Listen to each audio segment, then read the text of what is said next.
How are Uh, you? oh, girl, I'm good. I'm good. I'm all right. It's raining like crazy here, but I'm still in my tank top with my side Oh, titty out. oh. You see my side titty.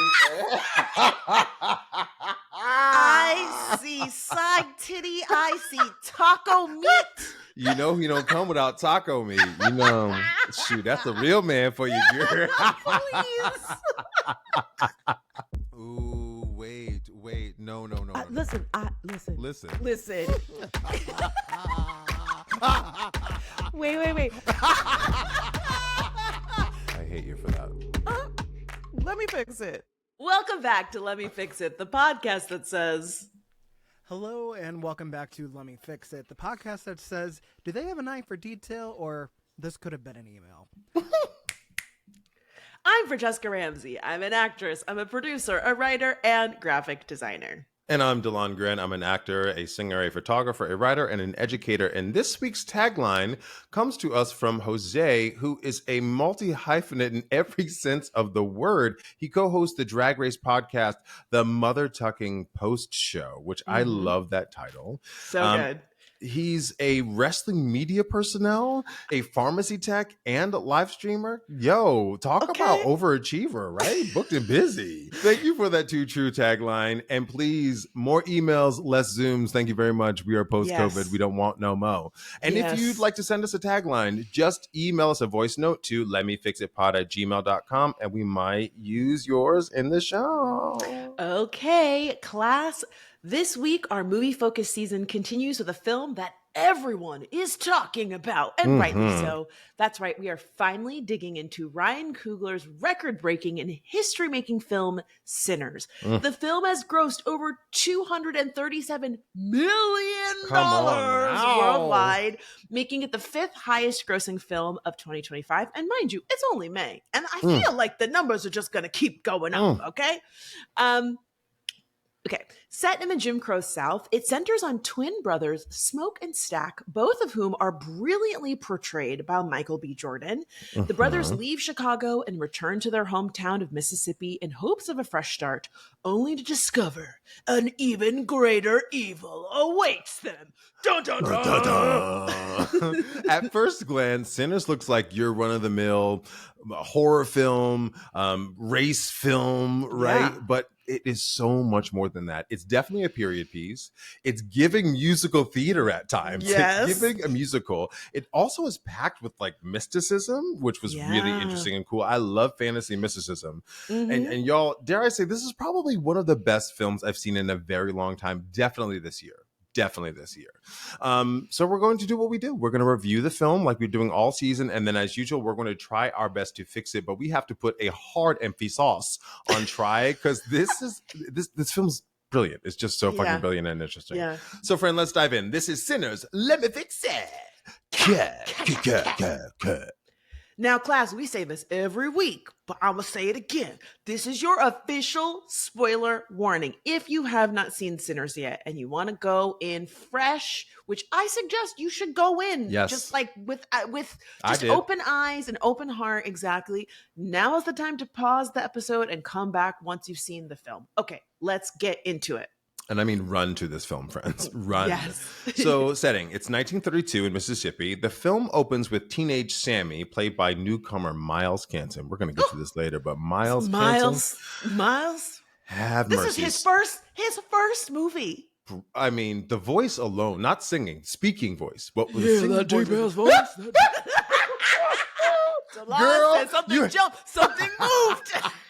I felt my spine shitter down to the bone. Shudder. So Sammy, he's driving up to this one-room church house, and right off the bat, we can see that he's in rough shape. His clothes are tattered. He's holding a half piece of guitar that's covered in blood. He's also covered in blood. He stumbles into the church and everyone's obviously shook because of the way he looks. But the preacher, who happens to be his daddy, he just keeps on preaching. He keeps on doing his sermon, eventually welcoming Sammy for rejecting the sin that came along with the music and returning home. It's a powerful scene, and it's giving, Fran, do you, it reminded me of the color purple. God, I'm trying to tell you something. It's referential, I think. Oh, wow. Yeah. I did not piece that together, but Yeah, that like is the way the doors open and everything, it's like so visually similar. So it's a powerful scene, like I was saying, but in its own. But then we rewind 24 hours before to find out what actually the fuck happened to Sammy and what brought him to this pivotal moment. Listen, I am turned on by like the storytelling here, okay? Because this is Ryan Coogler. I'm sorry, I'm gonna be fangirling this whole fucking episode. It is so brilliant to start the story at the end because as the audience, we are like, oh, we're fucking hooked. Yes. I don't know what happened, but something fucking happened. And now I'm riveted and I'm going to be watching every detail to figure out how we got here. What is that? In writing or in storytelling, do you know what that is? It's called like a hook. There's got to be a name for that, right? There has to be a name for it. I got to be honest with you. I didn't go to film school, and I'm sure this is something that you learn in film school. I don't know what the name of it is, but class, if you know, please get at us in the DMs or in the email because it is an excellent storytelling device. And sometimes it can feel a little hacky and try hard, but this time around, it's perfect. Okay, so we jump back 24 hours into the past. It's your average day in Mississippi until Sammy's cousins, Smoke and Stack, return from Chicago out of the blue. Sammy, also known as Preacher Boy, given his dad is the preacher, begs his dad to let him take his guitar and spend the day with his cousins. But before his dad lets him get the guitar, he cautions him about playing that devil's music. Again, expertly like dropping these seeds for us. Okay? Breadcrumbing. Dad says, listen, your talents would be better served praising the Lord. And Sammy's like, ugh, okay, whatever, Dad. Gotta go. That's where you fucked up. So he grabs the guitar and runs off with his cousins, who promise that their uncle that they will take good care of Sammy. Again, just really hitting it on the nose here. Hit me.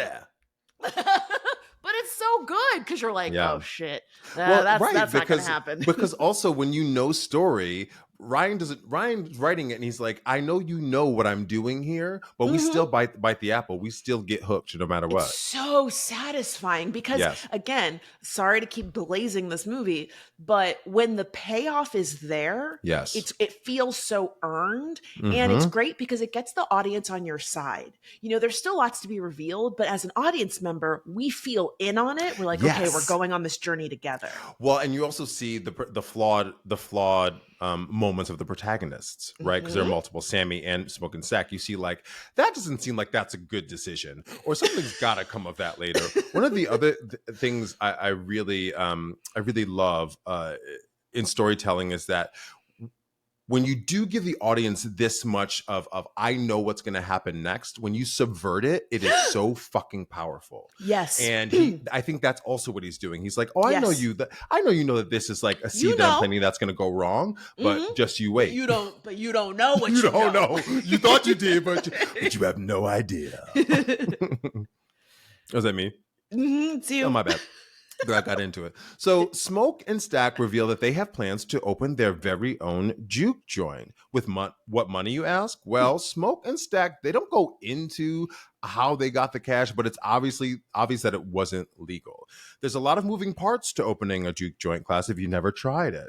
Luckily, they have the perfect location in their Mississippi town. It's an old sawmill that they purchased from this old white man who, unbeknownst to Smoke and Stack at the time of their purchase, is revealed to be a member of the Ku Klux Klan, the racist Klan, if you haven't heard. And he doesn't even do a good job hiding it. They're like now, like a wink, like a smile. He's like, yeah, you nigga. I mean, you fellas. It's like you almost dropped a hard R. You almost did. All right, totally. But he has no problem with taking these very black folks' very green money. Ready? So in order to get things done in time to open the juke joint that night, the twins have to split up. They enlist the help of local musicians to play at the club, including this person named Dallas Slim, this character who's like playing at the train yard, played by Delroy Lindo. Can we just pause for a minute to talk about Delroy Lindo? Delroy Lindo, if you don't know who he is, you know who he is, class. Google him. He is one of the most, I hate to say charismatic because I know we overuse that when we talk about celebrities or actors or personages. He's just so interesting to watch. Do you know the movie The Yeah. Cider House Rules? No, I don't know that movie, but I So know the movie, but I haven't seen it. it's Tobey Maguire, it's Charlize Theron, and I think it's Michael Keaton, or Michael Keaton. Anyway, who cares? Delroy's in it, and he has a supporting role, and so is Erykah Badu. It's her first film. Oh. And there are some scenes between the two of them where he's just like, he's not really small. He's just like such a bigger than life character that like pops through the screen. Anyway, I just love his work. It's always quirky. It's always interesting. While everyone else is doing like, dramatic film acting, he is like, he feels like a character. Okay. Oh, he's incredible. And to your point about him, if you don't know him by name, this motherfucker has been in every goddamn movie. Yes. And to your point about being a supporting character, because I guess this still qualifies as a supporting role because he's not the lead of the film. He steals every fucking scene he's in every part of the frame, doesn't he? Every part of the frame. Every part of the frame. You are a fucking acting teacher, bitch. Yes. He takes up space. Yes. He don't even gotta say anything. He's looking down. Yes. And you're like, oh, what is it? What's going on over there? Spot on. He's just present on screen. It's amazing. Yeah. So they get Delta Slim, Delroy Lindo. They also get Smoke's estranged wife, Annie, played by this actress, Wunmi Mosaku, who you might have seen in Lovecraft Country on HBO. Love her. So down. Good. So good. So Annie reluctantly agrees to cook the food at the juke joint. And then they get this local Chinese couple, these shopkeepers named Grace and Bo, because they agree to provide the food to be cooked. And they also make this fancy sign, even though they only have the paint color red to paint it in, which also feels like a sign. Now, there's just the fact that they're like, oh yeah, sure, we'll do it. What color do you want? Actually, we only have red paint. It's like, that feels very ominous. I also want to say one thing about this Chinese family being on the Mississippi Delta, because I don't know if this is coming up later, but Ryan Coogler is so fucking brilliant because not only is he telling this using all of the tropes that we understand and smashing them together in this fictional narrative, but he's also slapping so much history in it. So evidently, class, there were Chinese people also in the South at this time in the 30s. And the railroads, weren't they there for railroads? This family in the movie, this family has like a little two store. shops like across the street from one another. One's for black people and one's for white people. They actually existed. This was an actual family in history that Coogler recreated. But one of the reasons the Chinese were needed is because white people weren't serving black people. So they could only buy their shit from the Chinese folks. Yeah. Which is a history like erasure, right? Like that's crazy but also that even existed. Feels like, ever omnipresent right now when you think of how many Asian business owners are in black communities. It's like the systemic racism there of like, we don't want you, so go over where the black folks are. It's to your point about the way that Ryan Coogler has expertly told this story, which again is, yes, a horror film, but it's also like a historical fiction in a way that's just so smart. And the thing that I really love about it is, yes, it does take place during the Jim Crow South, but it's not like, oh, white is keeping us down. It's so hard to be black. Like, and nobody's like afraid of white people. Like every time a white person comes around, they're all like, oh God, yeah, there they go. Here they come. Here they come. Nobody's like, oh, you gotta be scared. Like, and not to say and like black people are thriving, right? Yes, and again, just to be clear, not to say that those stories weren't real, right? And like and racism didn't exist and wasn't like a terrifying time, but like it's just so refreshing to see black people just like thriving and living their lives, because we don't see that in historical narratives. If it's a historical film, it's a trauma film, and it's like you are going to see some black people, just being subjugated and abused, and that's just not happening here. A few things I want to point out that happen in this montage. We have a scene where Smoke and Sammy are in the car together, and he asks him about, playing guitar, and Sammy offers to sing. And this is the first time we've heard him sing. This is the first time that Smoke has heard him sing. And oh my God, when he starts singing and you're seeing the gears in Smoke's head turning, like, oh bitch, we about to make a shit ton of money. It's but such you're great also acting on Michael B. Jordan's part. It's such great acting. Oh, it's so good. And again, just threading that needle of Sammy's dad said the music's going to get you in trouble. This is bad. And Smoke going, this is good. And us as the audience Smoke going, ho, ho, ho. feeling something. Oh God, you're right, friend. The devil on the shoulder and the angel. But also that it moves Smoke that much that it's, again, a great story benchmark. Because to your point, when he smiles and you see him go, oh my God, this is going to be great. You go, oh wow, this is really something special, on top of it all already sounding good. Oh, absolutely. There's also a really beautiful but brief sex scene with Annie and Smoke, and just beautiful in many levels, because oftentimes in horror films they get like really raunchy and there's like nudity, and it's always like the monster rips the girl's shirt off and she's like, oh, and her like titties. But like in this film, it is sexy without being gratuitous, because they have a sex scene that is hot. He pulls up her skirt. They did it doggy. They're doing it doggy style. Then she wraps her hand around his neck. She said, I'm going to choke your ass. When he turned her around and lift that skirt up, I said, it's on like Doggy Kong. Doggy Kong. And again, just great, because one, and there's not, again, just to be clear, there's nothing wrong with nudity, but like, she didn't have to have her clothes off in order to have a sexy, visceral, like, oh, I want to fuck. Like, it just was so hot. And shout out to Ryan Coogler. I'm just so happy to see like women's sexuality being embraced in this way, because she wraps her hand around that man's neck like, we have done this before. Yeah. Oh, it is so, and we have done this before, and it's been too damn long since we've done it. Oh, well, she said something like, you haven't forgot, your body hasn't forgotten me, or something like that. The poetry of it. Hot. So during this recruitment montage, we also meet Stack's ex-girlfriend, Mary, played by Haley Steinfeld, who is in town for her mother's funeral. Now, at first glance, Mary looks like a white woman, but it turns out that she is a full 1/8 Black, which according to the one drop rule in the Jim Crow South, that makes her a negress, just like the rest of us. And this is great casting here, because Haley Steinfeld is also 1/8 Black. She found out that her grandfather her mother's father was half Black.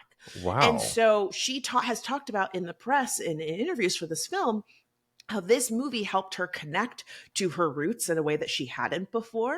And it's kind of caused like a brouhaha online, because people are stupid and they don't understand like what it means to pass. Like, yes, Haley Steinfeld does not, like, you look at her, she is white. She is white. Right. But back then, some freckles would get your ass in trouble. We know you not all white. Right. You know what's crazy though, is that damned if you do, damned if you don't. Right. Because like if she wasn't 1/8 Black, she would have gotten the shit anyway. But I saw this and I was like, I know that she has to be some kind of Black, because in 2025, Ryan Coogler would not do that, right? She has to have some Black in her to be telling that narrative. And you can, and again, like, not to stretch, but like you can kind of see it a little bit. Yeah, like you can kind of. It's not the hair. It's something about. I mean, and maybe I'm stretching here, but it's something about the essence and like the little, like the way her nose looks. It's just like I can see a little us in there, just a tiny little bit. Yeah, I've never seen this woman in my life. You say she's a newcomer, right? She's not a newcomer. She is an Oscar winner. She won an Oscar for True Grit.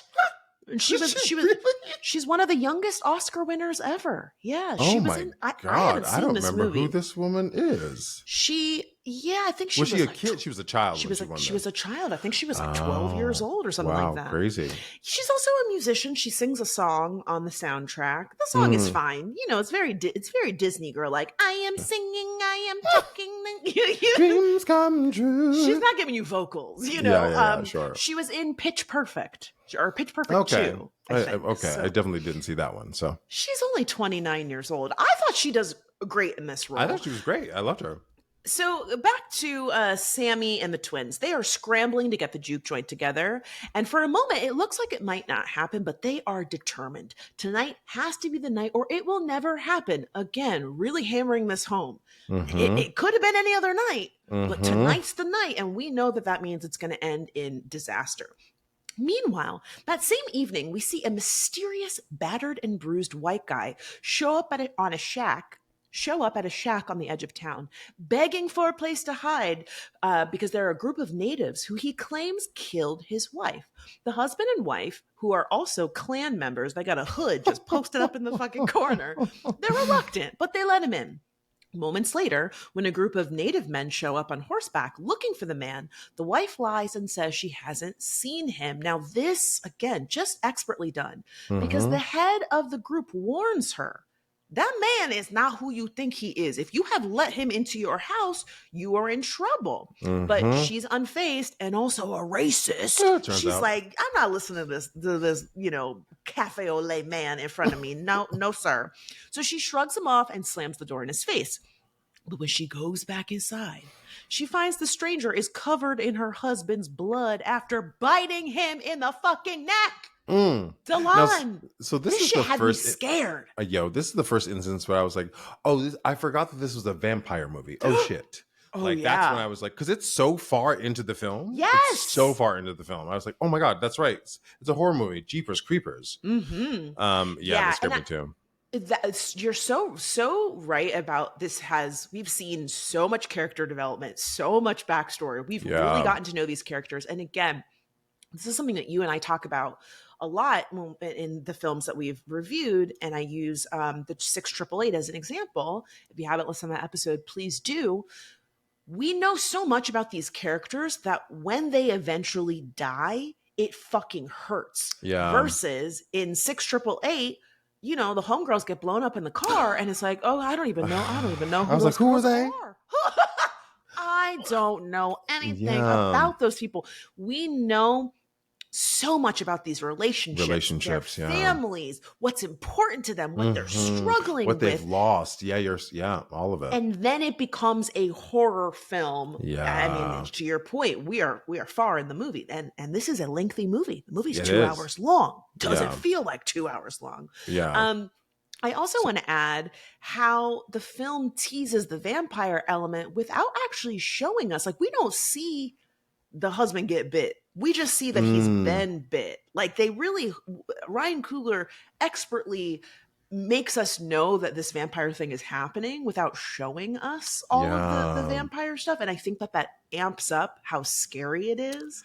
And later when we actually see it going down, it makes it like, holy shit, this is brutal. You're totally right. You're like, it's a tease. It's almost akin to that Scarface moment where we didn't need to see them actually chainsaw the man up, right? Yeah. But just the threat of it and the blood spattering was enough for us to freak out about it. You know what I mean?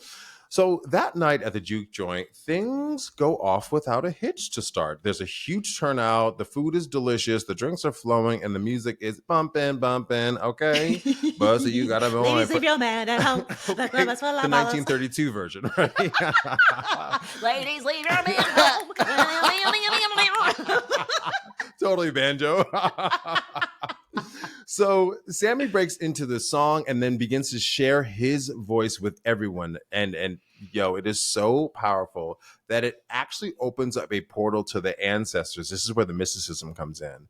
Yeah. And these are the ancestors of the past, of the future. And it's this incredible scene that features Black musicians across multiple genres and multiple time periods and continents. And it even features a beautiful moment of Grace and Bo, the Chinese couple, their Chinese ancestors. It was really, really cool and interesting. This scene is like a standout scene. Yeah, and it's like, this this is where it became a musical, but in a very good way. Yeah. Listen to me, Amelia Perez, okay? In a very good way. Everyone in this film can sing, Amelia Perez. So Sammy's music also summons, along with the ancestors, that creepy young man / vampire who's named Remick, alongside with his new vampire friends, who are that husband and wife in the little shack, the man who we bit down, who we jowed down on. So they stroll up to the juke joint and they're singing the very creepy a pick poor Robin clean, a pick poor Robin clean. And they ask to be let into the juke joint so that they can sing and have a good time. But the twins turn them away. And again, expert storytelling here, right? Because when we first meet Reminick, he's like, please let me inside. Please let me inside. And they say, sure. And the Native American man says, if you let him in, you are in for a disaster. He's not who he seems. And now we see them stroll up and they're like, hey, y'all, we won't come inside. What y'all doing in there? Look like a lot of fun.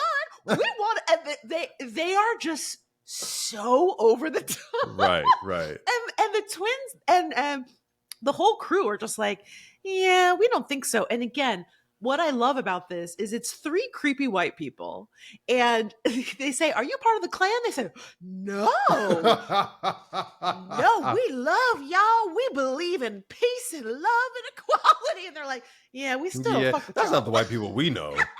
Peace, love, and equality. That's worse. That is somehow more suspicious than if you called way us more suspect. Niggas. Right. But Mary suggests it might be worth inviting them in if they've got money to spend, especially since the twins have lost a lot of money on the juke joint due to so many patrons paying with fake sharecropper money. Again, a great little piece of history. Please talk about it. That a lot of times these sharecroppers, again, this is like, post Civil War, were not being paid with real money. They were being paid with like little wooden coins that they could only use at like the local general store. Well, because on these plantations were so big that they could form their own currency. Yes. And so if you're a sharecropper working and living on this big ass plantation, they can pay you however they want to pay you, and you can only use it on their stuff that they're probably overpricing or underselling. It's cutting. It's insane. An extension of slavery, because we're not actually paying you any money. You're using this fake money to pay, at my store, so it's going right back into my pocket. So the twins are battling because they're like, shit, we are losing money, and one is like, it's okay, we should take it. There's a really great conundrum here where it's like, look, in the long run, this is going to be better for our business because people are going to keep coming back. And it's important for these people to have a night where they feel free. Which I love that was a theme here, that it's like, yes, we want to make money, but like we also want marketing, right? We also want to just do something where people have a moment where they could just have a fucking good time.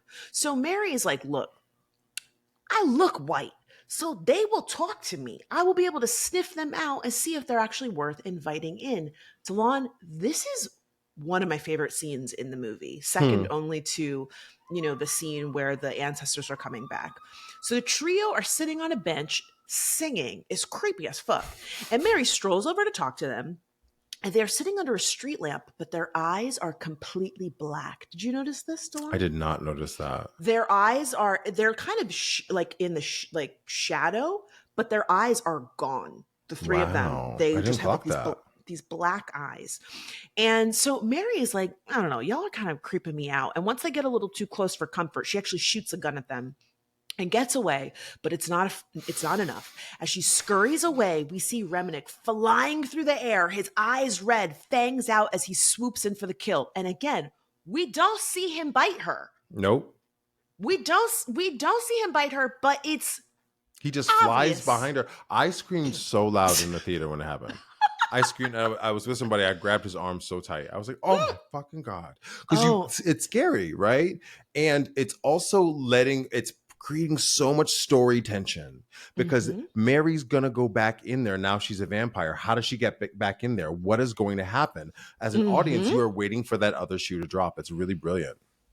Yeah, and simultaneously, another moment that I wanted to mention that's happening while this is happening is Sammy is hooking up with the singer Perlene, and there was a great moment in the car where Stack was explaining to him like how to hook up with a woman, Cunnilingus. and he was explaining the art of eating puss, and he tells him that it's like eating an ice cream, and you eat the ice cream real. So he's like, "There's a little button."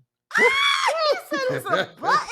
He sure did. Loosen up my buttons, babe. And so he hears Sammy and Perlene hooking up. And he says, I guess he found that button.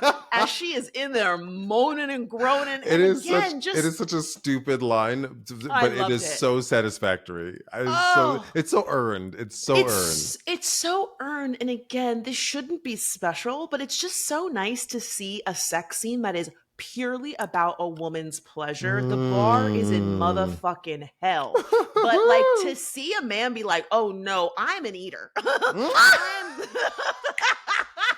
Yeah, haven't done it before, but what I'm about to do is figure it the fuck out. Yes, absolutely. Because I'm so into you, right? Like I also love the desire part of it. It's just to your point, it's not only about the sex. The sex is like the culmination of so much tension, dare I say again, but also desire, right? Yeah. So class, you guessed it. Well, like I said earlier, you know Mary's coming back in the house. She's coming right back in that juke joint. So Mary glides back into the juke joint and asks to be invited in by the doorman. She asks the doorman, whose name is Cornbread. Bookmark that because we're coming back to Cornbread in a minute. This was really genius storytelling again, because at the beginning we see that vampires can't just walk in, they have to be invited. Mary just was in the house. She came back out. Why is she asking to come back in the house like he's that? like, what? Of course you could come in. Come on Whatever. in, Mary, you know? So this is a great lesson as well, class. Don't let no strangers in your goddamn house. Stranger danger, you know the rhyme. Stranger danger, don't let them in the manger, okay? Whoever came up with that, y'all really ate with that one. Stranger danger, don't let him in the manger. So Mary glides in, fully invited, and she's turned all the way up. It's a different Mary than we saw before. She's on the prowl, and she is determined to find Stack's ass and getting that ass. Get him horizontal. She wants him. At first, Stack isn't into it because of their personal stuff and the attention they had before. But Mary hits him with this line. Yo, Coogler, I'm giving it to you, nigga. I'm giving it to you. She says, so you rob trains and banks, but you can't steal this pussy for the night? She says, steal this pussy. This is such a great line. Delon, I screamed. And it's also just like, it's so expertly done because she has changed so much. Yes. She's so coy before this. Yes. And Southern, kind of demure. Yes. Demure and kind of nasty and kind of rude to him. She has a chip on her shoulder, yeah. She sure does. And now she's like, you're not gonna steal this and truly just blinded. He's like, oh, say less. I'm dead. I was gagged. I mean, you know what, Ryan Coogler, it's basically a limerick now. You can rob, bank, train, rob and steal, you're setting it up. So you rob trains and banks, but you can't steal this pussy for the night? Damn. I mean, honestly, it's lyrical too, because that's a song. Yes. Rob trains and steal this pussy. Steal banks and steal this pussy. Take my pussy and make it wet for the basement. Oh my God. So moments later, Sammy opens the bedroom door to see Stack and Mary getting busy. And once again, Mary's on top. Yes. She said, come on, ride the train and ride. She is just moving and grooving. He closes that door. The sex is very hot, okay? Because we see this made me laugh too. This made me want to vomit. I was disgusted by this. It was funny, but it was also sexy because Mary starts drooling. Ugh. This is something that I guess vampires start doing when they're getting close to biting your ass. He says, you're drooling. And she says, oh, you want some? And she spits into his mouth. I'm gagging like I'm gagging right now. When it happened, you could see it drip. I was like, ugh. Stop okay, it. you know what, Delon, don't be a prude. Don't be a prude. You come on now. This nigga? I've seen many of people spit. In someone else's mouth like that. Listen, I understand maybe not into a mouth, but like, this is mom, turn the podcast off. Learn to go. Learn to put it down. Learn to put it Log down. off, please.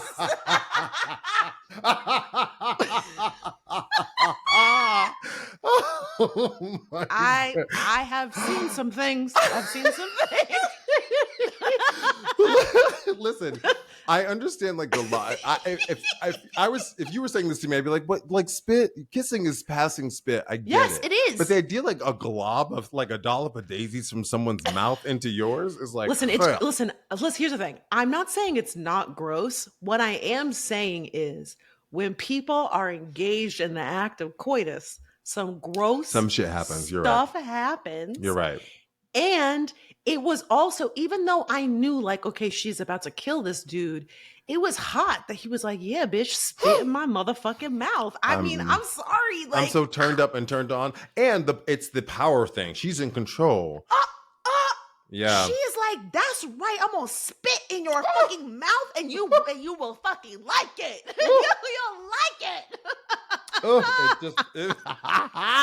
It just grosses me out so much. I know. It's Anyway, foul. It's foul, but it's also foul. Listen, it's but also hot. listen, my yum is somebody else's yuck. So I do it in the butt. Ow. Sexy, exactly. sexy. You have no room to judge because I know all sorts of nasty fluids be coming out in the ass. The room be stunk. Foggy! We talked about this. You go out to go to the bathroom, and you come back and you're like, somebody was fucking in this. This room smells disgusting. Smell pussy. Oh my God. I was not prepared for this episode to get so raunchy. Ryan did it. It's Coogler. It's all Coogler. Oh my God. Okay, so later, Sammy and the crew finally get into the room to get Stack's help. And I forget why. They're trying to go in there for some reason to need him. There was some kind of disturbance. Something happened. There was a fight. A fight breaks out. Is that what happened? There's a fight or something happens. They're like, we got to get him in there. They open the door. And Mary is chowing down on his neck. Her face, God, this is so scary. Her face is covered in blood. And like, God, I mean, Haley, the acting is supreme because she's like, oh, well, wait a second. It's not what it looks like, y'all. I swear to God. It's a new kind of foreplay. No. He said spit in his mouth. I misunderstood. I thought he said bite his neck. Oh my God. Smoke shoots Mary, but it does no good. She gleefully wipes the blood from her face as she says, oh, we're gonna kill you all. And she runs off into the night. And then there's this really heartbreaking scene as the realization sets in that Stack is dead. They're cradling him. He says, what happened? He says, she bit me. And it's just so sad.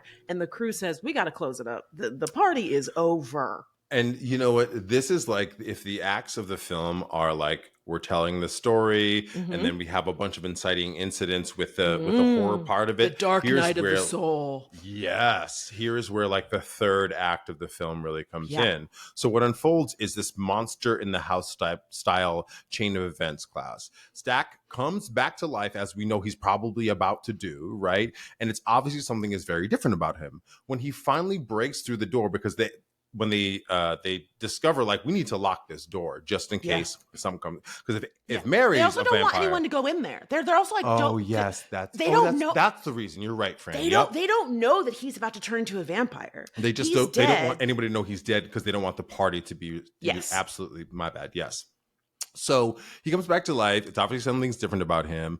But when he finally breaks down the door that he's behind, Annie throws a jar of pickled garlic in his face, confirming her suspicions that Stack and Mary have been turned into vampires. We should also say Annie has this like mysticism about her. Yeah. She had given Smoke this like necklace of like Yes. powder or something, as some kind of witchery to keep him safe. Yes. And so it's great storytelling. We now know that she has some kind of brouhaha about her, a sixth sense, her weather vane. She knows some things. And I will also say that was also really interesting. Oh, God, this movie is so layered, because when she tells him, I prayed to keep you safe, he says, but those prayers couldn't save our baby. Oof. They had that was a a baby. knife in the heart.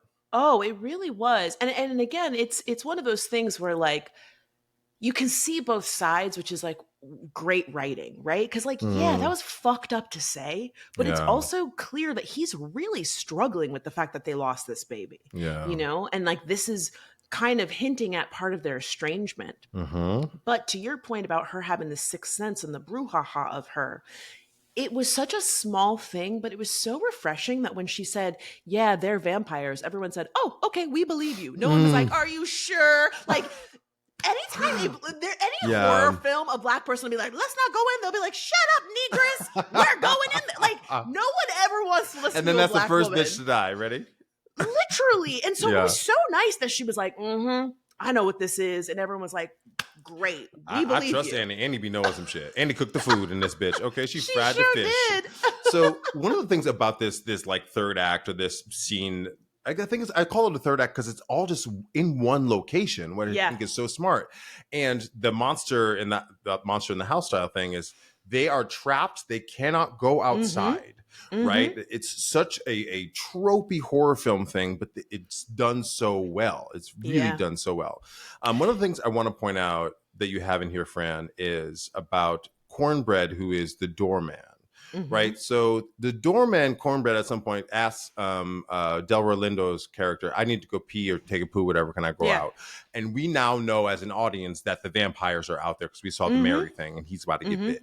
We hear him. He's out there and he hears things, people, whatever. So they attack him. He clearly has changed, but we don't see him get bit. We just see him stroll all dope-de-do back up to the door. I have told my acting classes to see this movie if they can and to clock this scene with Cornbread. Why? The scene is incredible. It's such a class. If you're not an actor, acting is like action, right? So we talk about this thing. You as a character, you have an objective, and there's an obstacle that prevents you from achieving that objective. But in a scene, you're constantly trying to achieve that objective. So Cornbread, who is now a vampire, wants to get invited back into the juke joint by his friends, right? Objective to get back in, obstacle, they're like, well, why are you asking to come back in? You can just come back in. And you see Cornbread go through all of these tactics or actions, ways to try to get them to let him in. It's such a great study of acting. I'm going to use it brilliant. From now. Once I can get a screen grab of it, I'm going to use it for my acting classes because it's so smart. I love that you're encouraging your students to watch this because, again, I remember it's been a long time since I've taken an acting class, but the objective and the tactic of it all, it's a brilliant scene because they are piecing together in real time. Oh, inviting them in is crucial. They're putting it together.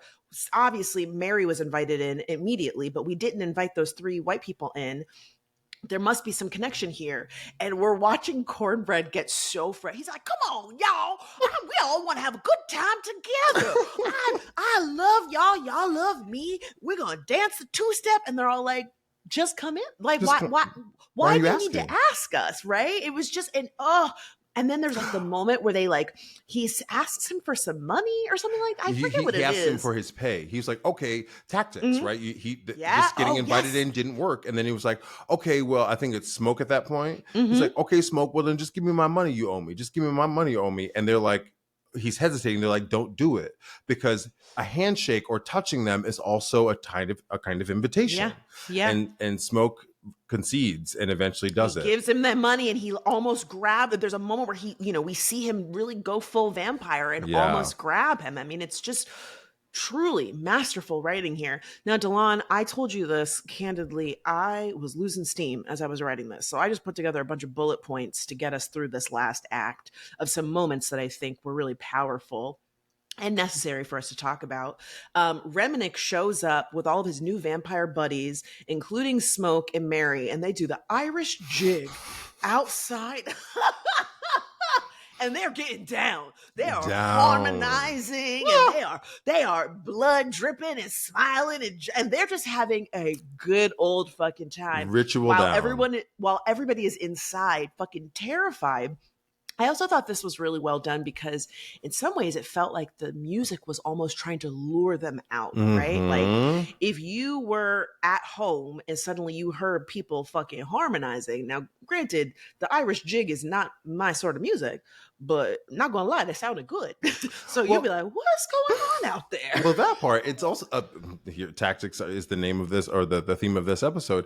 I think about vampires too. Like, vampires are fictional characters, but the characteristics we know of vampires, they're very attractive, right? In some stories, their breath is like an aphrodisiac. So the idea that they're all and their scent really attracts people, right? So the idea that they're like harmonizing and using that tactic of like, it's joyful, bringing everyone together, to your point, like an unsuspecting dope-de-dope on the street will be like, oh, that sounds great, that looks like fun, what's happening?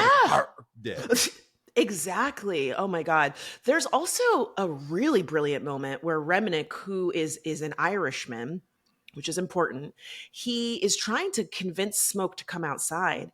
And he's saying, like, look, just become a vampire. And it's actually kind of enticing because he says to him in not so many words, being black fucking sucks. Like, life sucks for y'all. Become a vampire and you're going to have endless riches and eternal life. And this to me is just such a brilliant moment because it would have been very easy to make Remnick, a racist Klan member, but making him Irish, I think, was really specific because at that time, the Irish were not seen as white. Considered black. There is a great book called How the Irish Became White, because you would see signs that would say, no dogs, no niggas, no Irish. And so he's basically saying to him, look, my life is better now that I'm a vampire, and your life would be better too. And again, it's that perfect dilemma of, this is a bad guy, but he's not wrong. Right. Being a vampire, the way he's selling it sounds kind of cool. One of the other things that Remnick does is Grace and Bo, who are the Chinese couple who own the store. Bo went out before they knew everything that was happening to get the car, and now we all assume that he's become a vampire. Bo shows up and tries to get Grace to come outside, and she has an internal dilemma because this is her husband, right? It's very clear that, like, I forget, something happened to his pants. It was just so clear. There was an indication that he was now a vampire. I think there was like blood on his shirt or something like that, right?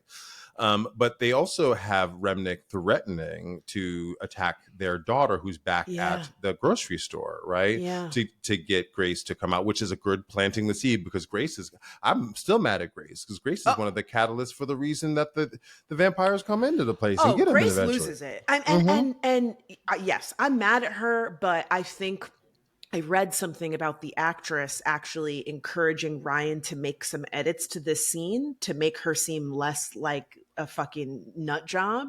That, like, she is so wrecked with worry about her daughter that she is like, fuck it, let's fucking go. Like, because they don't have. What are they going to do?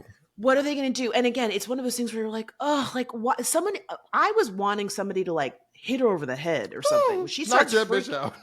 I mean, you know what I mean? Like, she starts down. She starts freaking out, and they're all like, no. And she's like, my daughter. Again, it was so well done because you can see both sides. Like, a mother, the thought of, you already lost your husband, presumably. The thought of your daughter being killed and turned into a vampire is enough to drive somebody mad. Right. And so she flips out, and she basically says, come on in here and get it. And there's this epic fight scene. Oh my God. Well, because also Annie tells them, like, this is how we get rid of them. It's garlic. Oh, that was a great scene too, when they all had to chew garlic.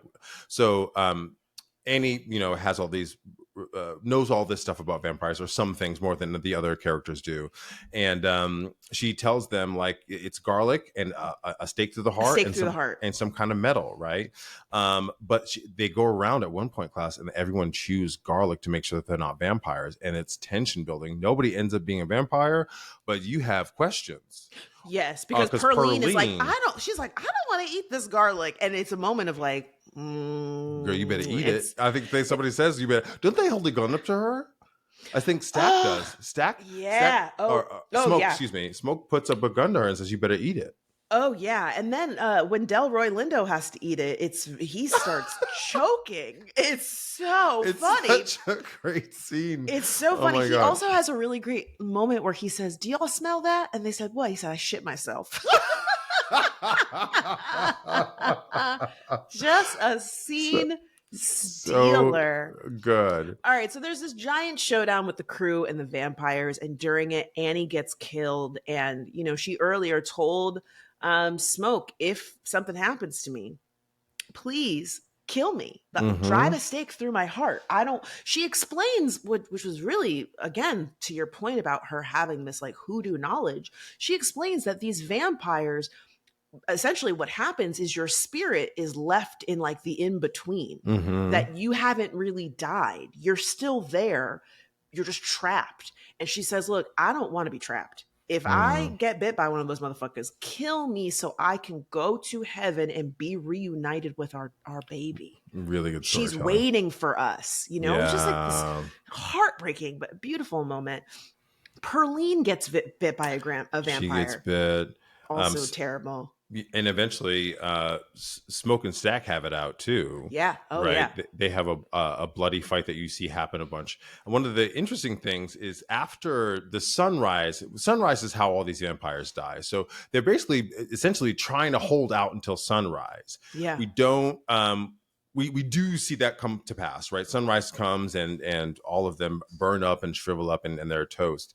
But Smoke sticks around because he wants revenge on that racist dude, because I forget who told him, but someone warned him and said, hey, that was the clan that sold you this old butcher place. I think Remnick says it. Does he really? Point. Oh, he does. I think he says it. And he's like, and they're going to come back the next day to kill you. And so he sticks around for the racist dude to come back, and he gets all them motherfuckers. He sets booby traps. He has guns galore, and he shoots all them motherfuckers dead. This was also like a Rambo style kind of gratification I needed too. And again, a really great subversion of, yes, the clan are coming to kill you. He's like, sir, I'm going down in a blaze of motherfucking glory. Y'all might kill me, but I'm going to kill all of y'all first. And that was really incredible. And then there's like this great final moment where he is, bloody, and he's making himself his last cigarette, his dying cigarette. And he looks over and there's Annie and the baby welcoming them to join them in heaven. And again, it's really so well done, because yes, he dies and it's tragic, but there's something really beautiful about the fact of like, you didn't become a vampire, so now you get to be reunited with your wife and your baby on the other side. So and can I tell really you, I would not have bought this without the mysticism that Annie had. Because Annie has this other kind of, knowledge and otherworldly. It made so much sense that he looks over to his right and then he sees them. As the film wraps up, class, there's this post-credits. Oh, wait. I just want to add this one thing here. After, Smoke and Sammy, they defeat the vampires. Smoke dies, and then Sammy is now bloody and bruised, and he makes his way back to the church, showing us that exact same scene at the top of the film. So now we have the context of why he's holding this broken guitar, why he's covered in blood, and why he is so just like wrecked with the knowledge of, my dad was right. He said that music was going to open up a portal for the devil to come in. And now I'm throwing myself at his feet at his mercy, because I done fucked up. Well, and despite that being true, like he knows that his dad was right. Coogler leaves you with Sammy making a decision, right? Yes. So his dad welcomes back into the church. He says, I was right. I'm so glad you've chosen the right path. He's holding that guitar neck and he says, let it go. let go of the music, let go. And there's a scene, film is told in images and very little text often, as you know, Fran.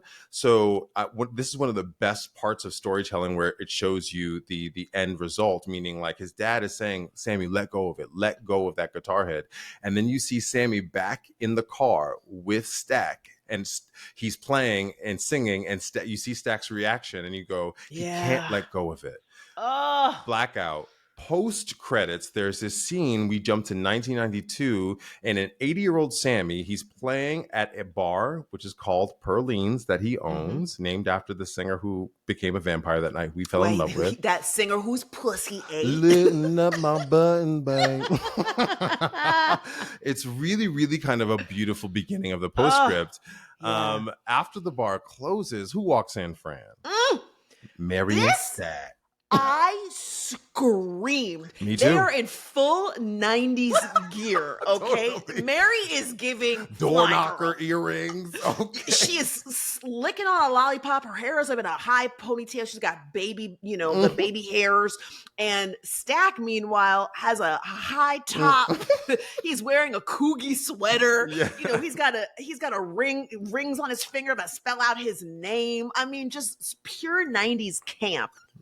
They come in slow-mo. They sit down at the bar, and Sammy's eyes, I mean, just truly, to your point about there's not a lot of dialogue here, but just that moment of recognition of like, whoa, holy shit, they're still fucking here. Yes. And they have this great conversation where Stack reveals that he made a pact with his brother, who now, in hindsight, I was able to piece together, maybe that's why, he didn't want the clan members to go into the juke joint. It's all boarded up. I think Mary and Stack were hiding in there because, it's daytime. They can't get in the sunlight. So he kind of reveals that he had a pact with his brother that he would watch over Sammy and not kill him.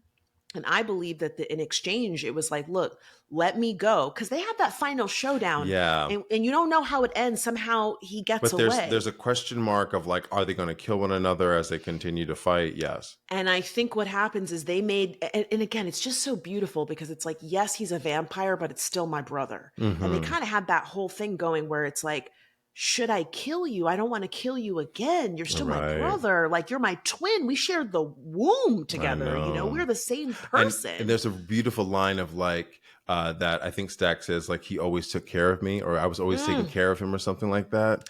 He even calls him his older brother at one point, which again is just so beautiful. Even if you're a minute older, you're still the older brother, right? So I think there's an implication that they had some sort of agreement that let Mary and Smoke live by staying in, or Stack live by staying inside of the juke joint. He killed all of the clan members so that they don't open it.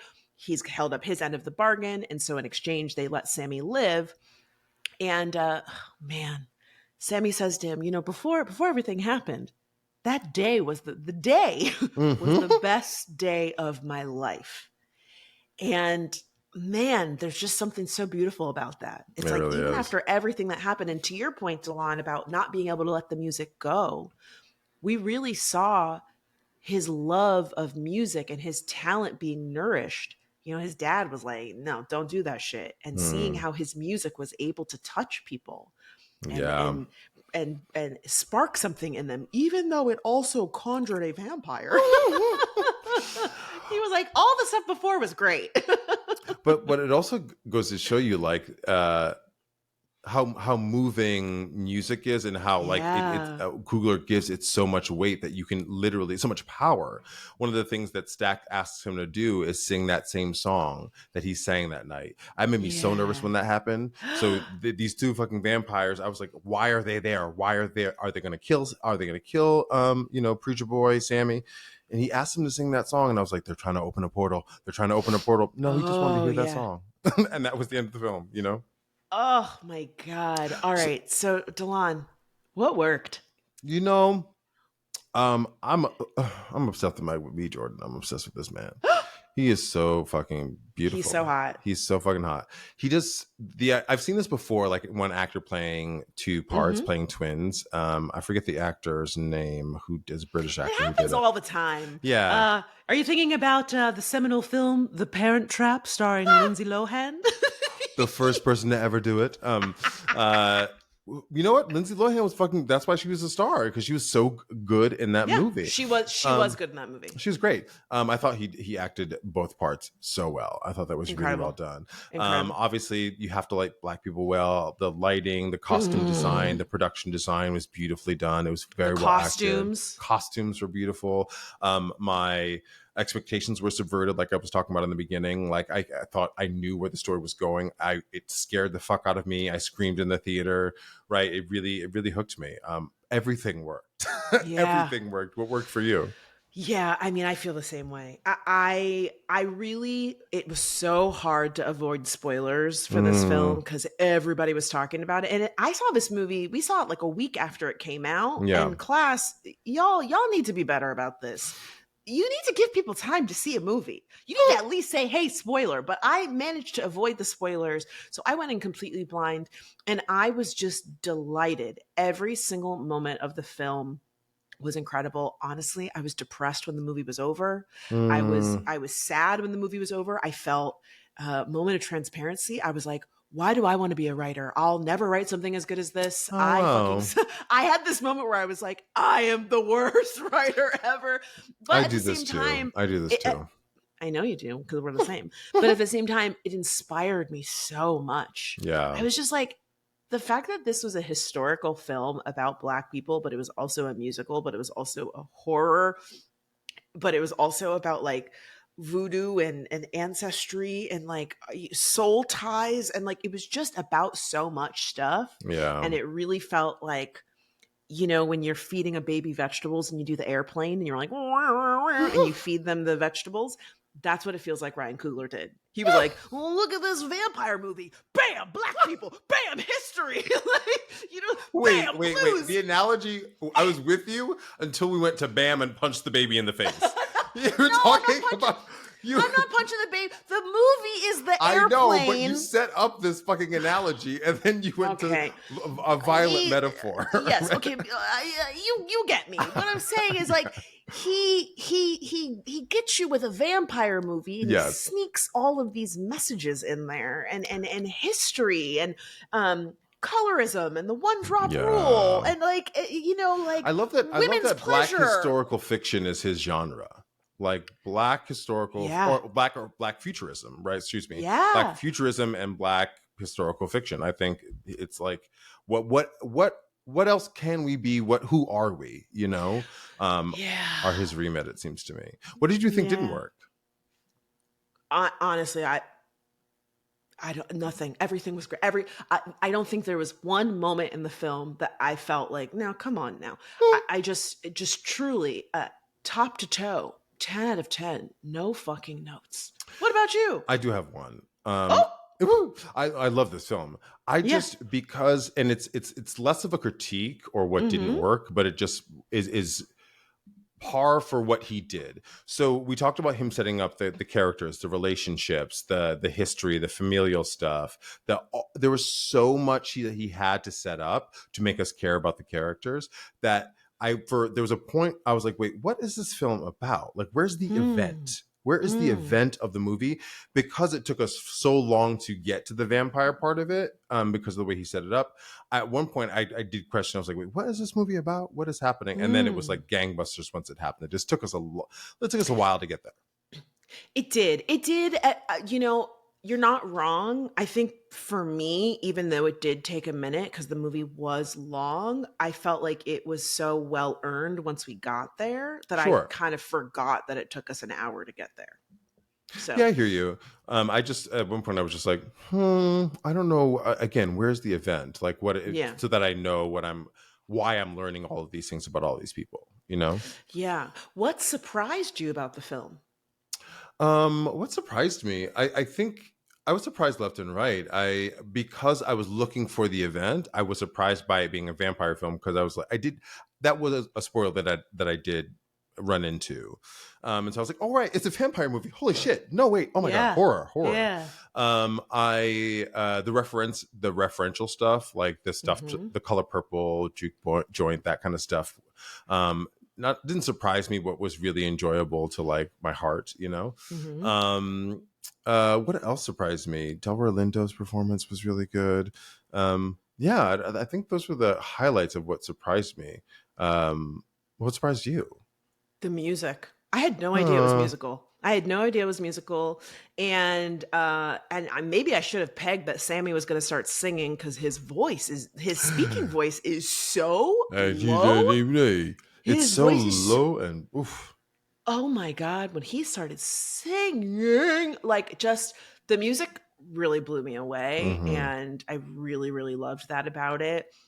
I will also say, to the point of the vampire of it all, I also knew that it was vampire, or knew that it was horror, but it just surprised me how well done it was. Like, it is a scary movie, don't get me wrong, but it's not overdone. It feels so well earned. And the moments, for example, when we see Mary has taken a bite out of Stack, it's just scary, but so satisfying. Like, they did such a great job of like breadcrumbing what's going to happen. It was just so masterfully done.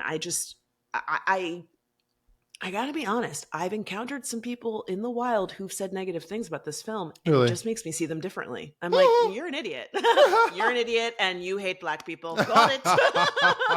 Well, on that, you hate Black people. One of the talking about some themes of the film, right?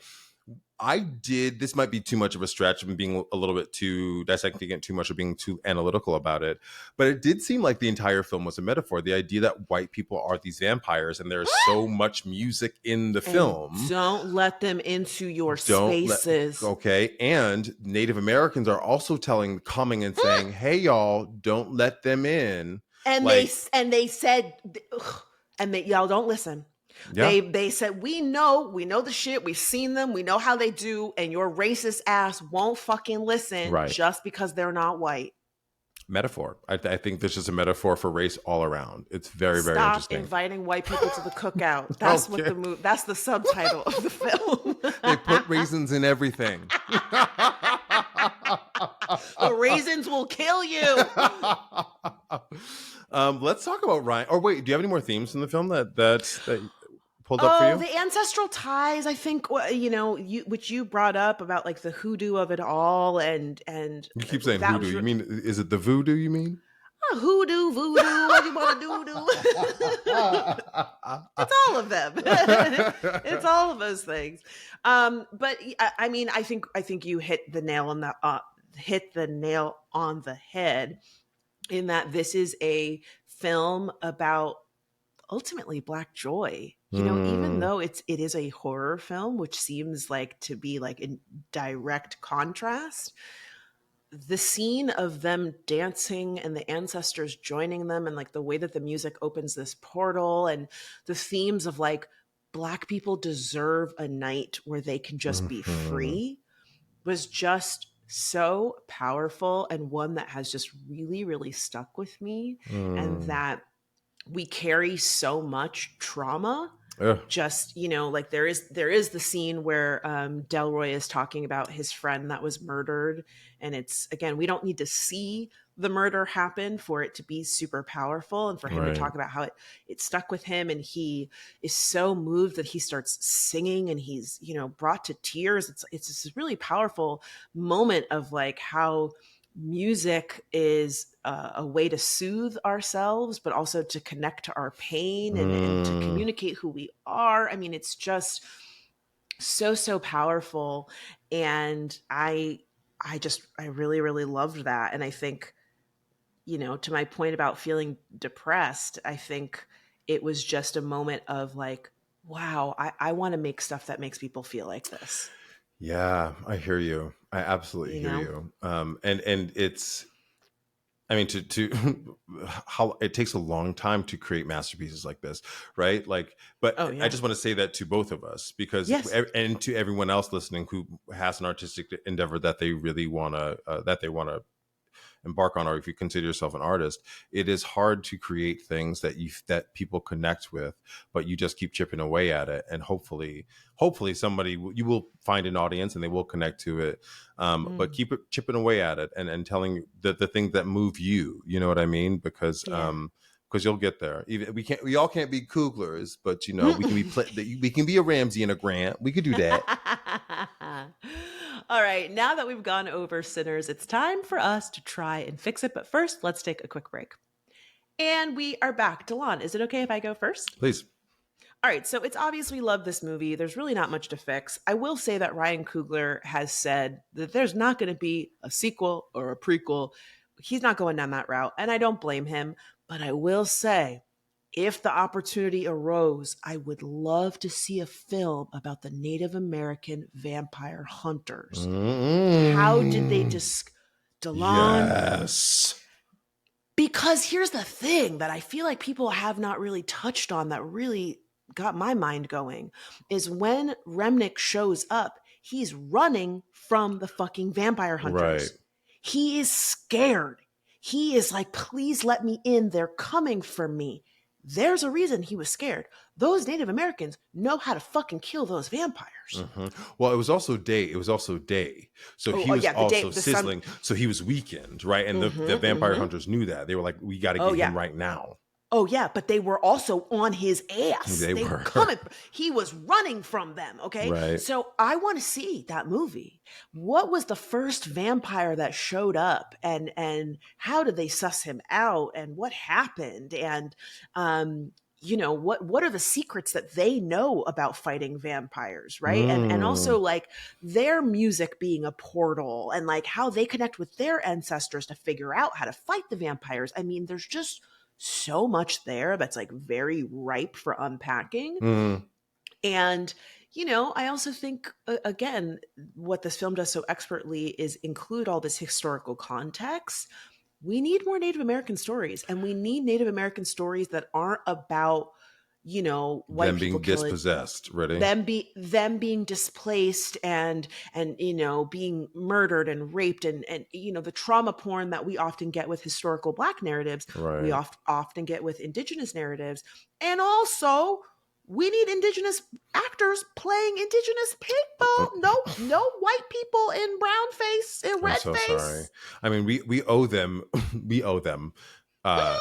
For many a role, because that was just pervasive for so many years in Hollywood. Yes. Oh my God. Yeah. You know what? Other than like, I have no notes. I really don't have any notes. If I had to present a fix, and this might rub people the wrong way, but I would have loved to have seen, Michael B. Jordan, like I said, did an expert job playing both characters, but I would love to have seen another character play his brother.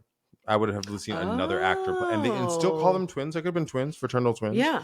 Not that it was ever like blaring that when the two of them were on screen, when the twins were on screen, but there were specific times where they, like, in the first time we see them, it's the two of them getting out of a car, they're standing next to each other, and they were just like standing too far apart for people that know each other that well. You know what I mean?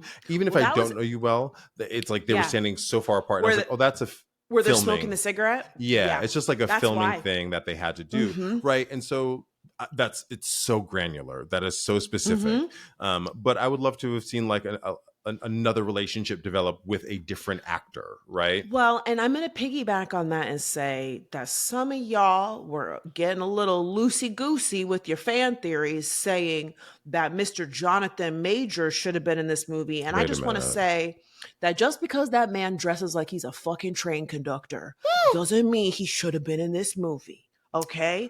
Because I saw many people saying, well, if he hadn't gotten all hemmed up, he's an abuser. But also, he not. You weren't in the room. You don't know any of that.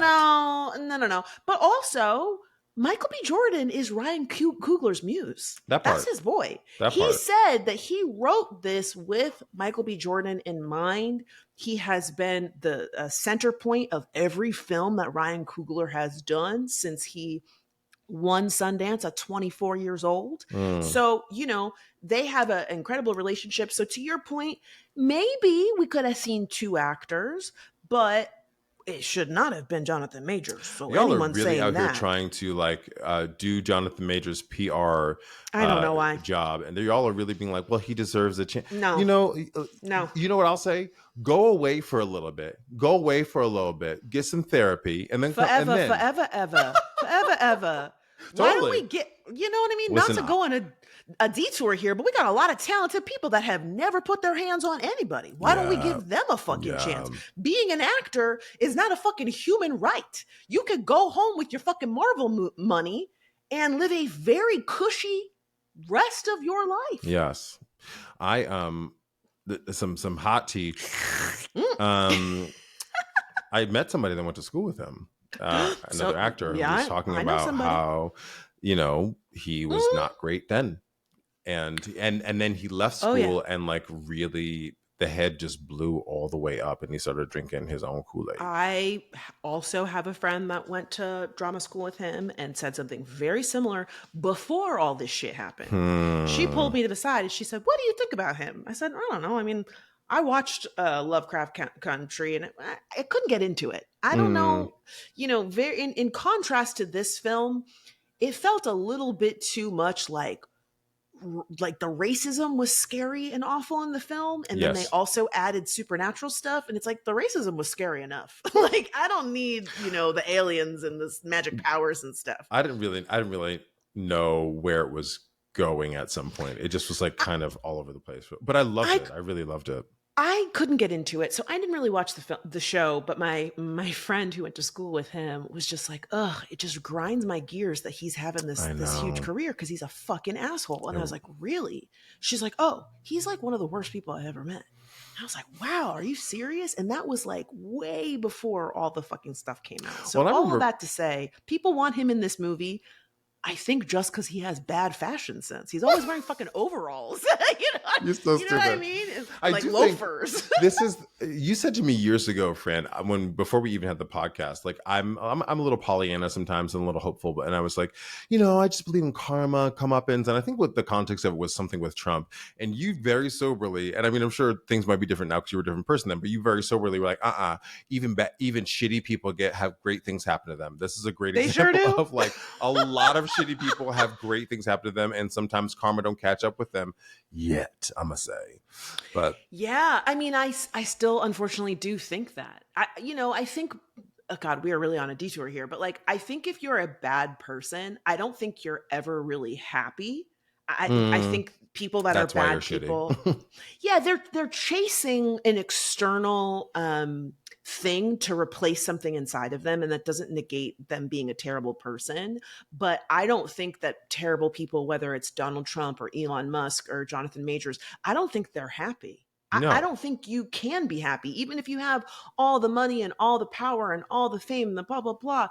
They keep treating people badly because they are trying to fill a void in them. And so the desire for karma, to me, I think is a futile request, because sometimes karma doesn't come. And I think just the knowledge that bad people aren't happy, I think has to be enough. Because if you're holding out hope that they're going to get what's coming to them, there's a chance you'll be sorely disappointed, because a lot of them, they just, they die never having their comeuppance, and that fucking sucks.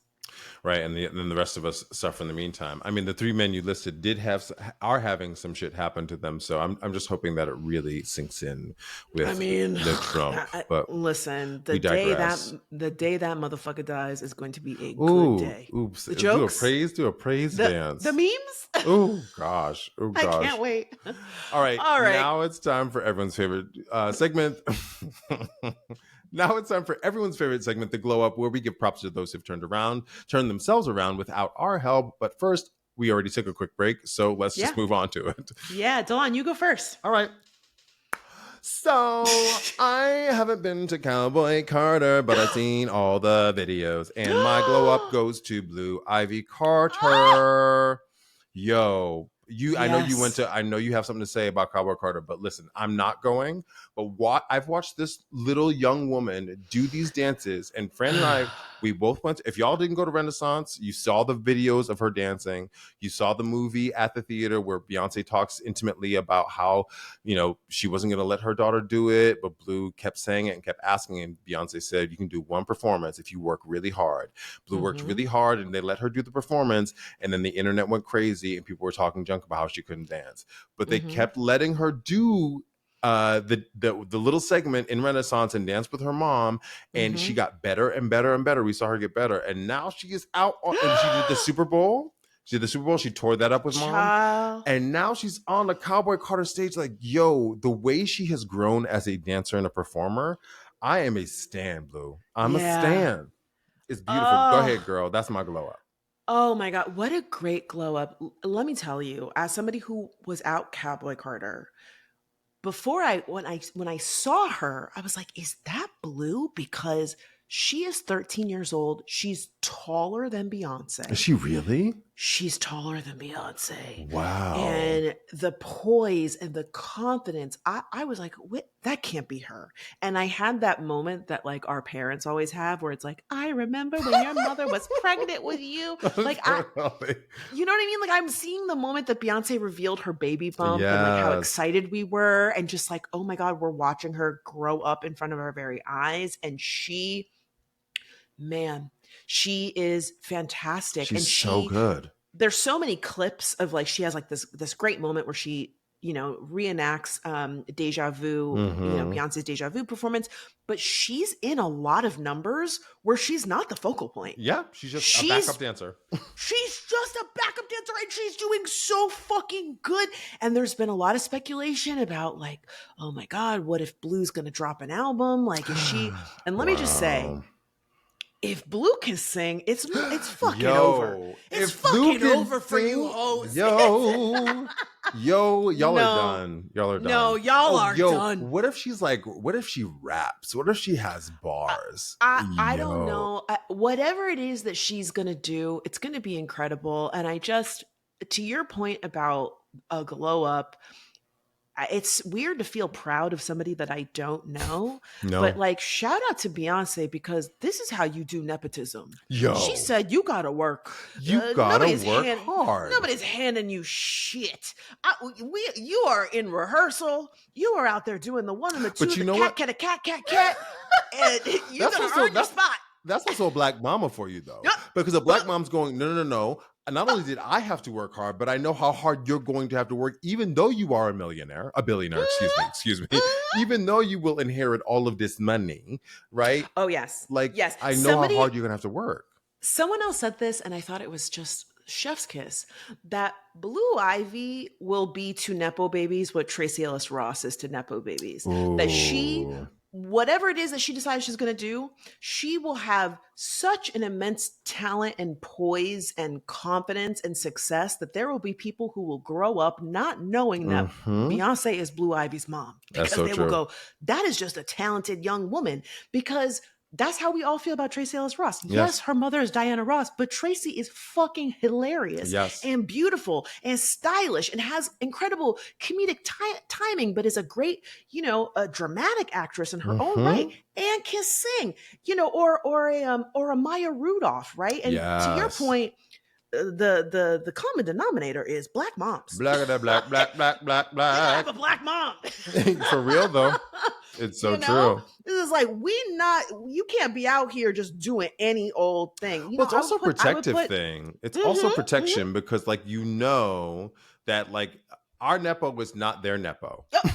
Their Nepo is not our Nepo. Like you still are black at the end of the day. I'm a tangent for just quick and then we'll get your glow up. There was this thing I saw on social media that they were like, where is this black, or where's Mahershala Ali? Where's two-time Oscar winner Mahershala Ali? Yeah. Why have we not seen him? Maybe it might be the fact that he has chosen specific projects and he's being choosy. But then they go on to be like, why has Timothée Chalamet, who has not won an Oscar, been in 7 times the movies that Mahershala Ali has been in, who has Oscars? I'm not saying it. I'm saying it. You know what I mean? What about, I can't remember his name, the actor from Amistad. He talked Oh about that, where God. he's like, I'm an Oscar nominee, and he's a Jamin great, Hansu. Jamin Hansu. he's a fantastic actor, and he's like, I'm struggling. Yeah. I can't I'm get a film. struggling.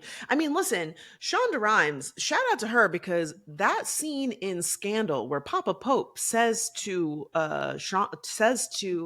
Olivia, he says, you have to work your ass off 10 times as hard as a white person does. You know, you have to be the best at all fucking times. And it's Yes. so true. Even if your mama is Beyonce, you still gotta fucking be out here hitting the step, doing the rehearsals. I mean, Right? Yeah. What a great glow up. What is yours? Well, once again, Francesca did not do her homework. I gotta be honest with you, Delon. I am running on motherfucking. Well, she just came from a vacation. fumes. I just came from vacation, but not only did I come from vacation, Aruba is wonderful, but it is a bitch to get to from Los Angeles. I had to fly. It was on the east side, huh? I had to do a red eye from LA to New York, then New York to Aruba.